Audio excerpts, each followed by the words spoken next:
Praise the lord. ఈరోజు దేవుని ఆహారం మత్తయి సువార్త 9వ అధ్యాయం 1 నుండి 5 వచనాలు. ముఖ్య గమనిక: దేవుని వాక్యం మనకు ఆహారమై ఉన్నది కావున నాతో పాటు మీరు కూడా కలిసి చదవాలి అన్నది మా చిన్న మనవి.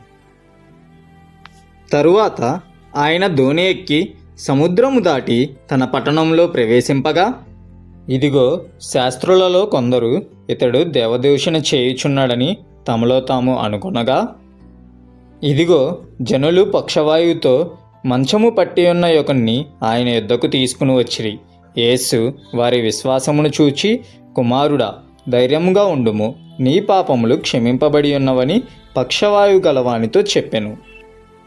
యేసు వారి తలంపులు గ్రహించి, మీరెందుకు మీ హృదయంలో దురాలోచనలు చేయుచున్నారు?